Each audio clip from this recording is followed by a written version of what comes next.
Hello everyone. Now after discussing whole module related to total reward management and providing expatriate rewards, and this is the assignment time. You have to give assignment of module 1.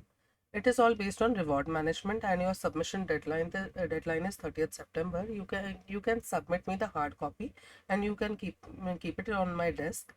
Assignment 1 is related to define total reward management. You may not be exceeding its limit from 200 to 300 words.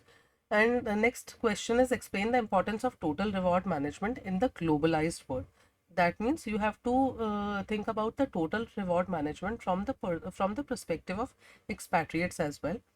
Discuss the core element of total reward management, wherein you have to include the element like compensation, benefit, work-life balance, recognition, and development. And you have to explain how these elements contribute to employee engagement and ultimately leads to retention.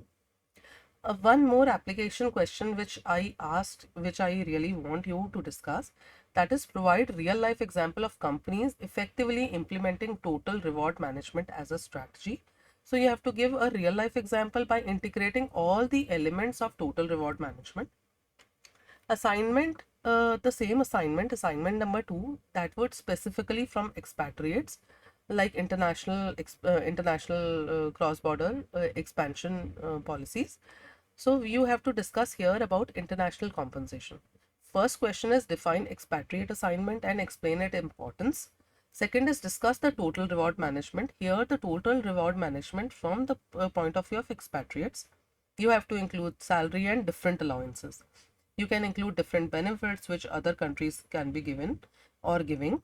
Cross-cultural training and support which organizations are providing before sending expatriates, or repatriation policy. Here I want to mention what is repatriation. Repatriation means if you're asking your expatriates to come back. That repatriation policy also you have to mention in question number 2. Third is which are the challenges which expatriates are facing. Discuss the unique challenges which expatriates are facing, say for example related to cultural adjustment or isolation, and how effectively one can manage these all challenges.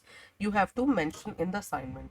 So I am expecting these both assignment as a part of module 1 assignment which you have to submit on or before 30th of September. Thank you.